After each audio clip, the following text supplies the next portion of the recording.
Kenapa ada orang yang begitu sulit diajak dengar khotbah Pak Tong? Apakah ada kuasa yang membutakan dia? Karena dia Jumat gereja, teologi kemakmuran. Nah saudara-saudara, orang banyak sudah mengatakan, oh jangan pergi ke Pak Stephen Tong, dia itu khotbahnya terlalu sulit, cemat filsafat tok. Atau dia tidak percaya Roh Kudus, atau dia seorang yang memikirkan doktrin, tidak memikirkan pengajaran, dan tidak ada Roh Kudus, dan tidak ada gerakan. Nah kalau orang sudah memperkenalkan orang-orang lain tentang saya adalah begini, sebenarnya tidak merugikan saya. Karena apa? Kalau mereka mengatakan hal-hal yang salah, mereka yang harus bertanggung jawab di hadapan Tuhan Allah. Betul tidak? Bukan saya yang rugi. Yang rugi adalah orang yang tidak dengar. Nah kalau saya memberitakan firman yang benar-benar, lalu orang tidak dengar, firman itu tidak menjadi sepi, orang itu menjadi rugi. Itu sebab engkau jangan langsung, oh ini kok disuruh datang, tidak mau datang, pasti ada setannya. Jadi ada kuasa setan mengganggu dia, sehingga dia tidak bisa datang mendengar Pak Stephen Tong. Bukan demikian. Mungkin sekali ada cara setan untuk mengikat seseorang sebab mereka tidak mau mendengar firman Tuhan yang jelas. Namun jangan langsung mengatakan itu ada pekerjaan atau itu ada suara setan yang mengganggu dia. Kita tidak terlalu cepat memvonis sesuatu, tetapi gangguan-gangguan itu kadang-kadang ada dan diperbolehkan oleh Tuhan karena waktunya belum sampai. Kadang-kadang khotbah saya memerlukan logika yang rumit sekali, sehingga kalau orang itu tidak kuat untuk menerima, mungkin dia datang sekali itu rasa waktu begitu sulit, kekristenan tidak bisa dijangkau oleh saya, malah menjadi jenuh. Jadi ada waktunya, ada kalanya Tuhan memperbolehkan hambatan bagi seseorang. Tapi jangan terus cepat mengatakan itu setan.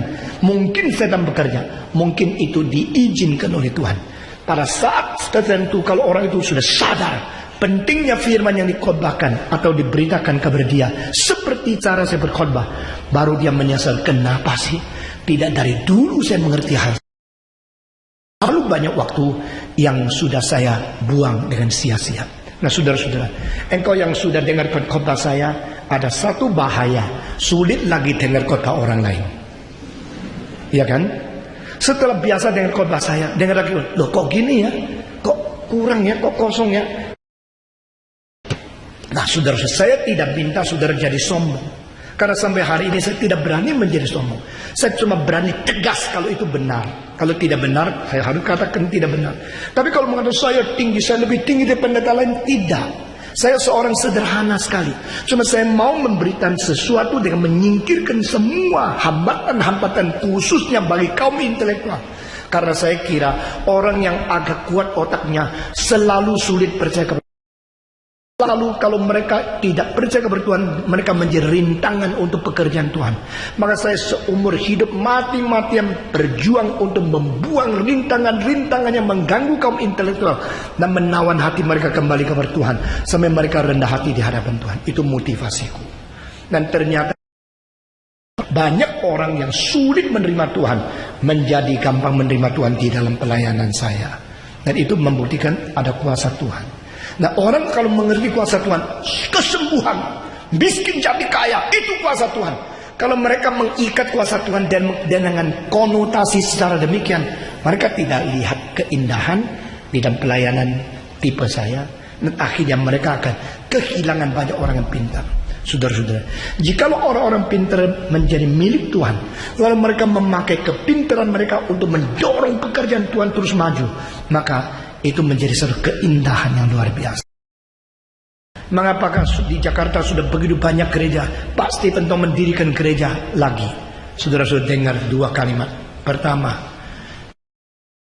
orang yang mempunyai doktrin yang benar tidak boleh dirikan gereja. Saudara membiarkan gereja makin kacau, makin salah.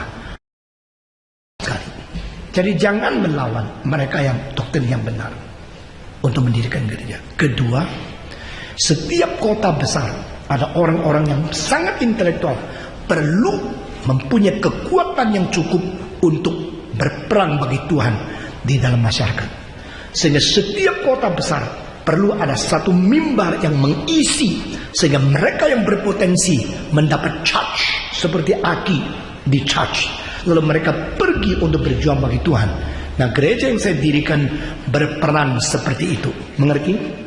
Jadi saya tidak berarti semua tinggalkan gerejamu, datang ke gerejaku. Tidak, saya tidak pernah ucapkan satu kali.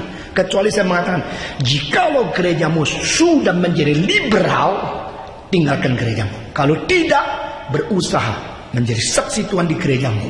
Tetapi kalau engkau mau di gereja kami, silakan. Tapi kami tidak paksa dan tidak merayu kamu.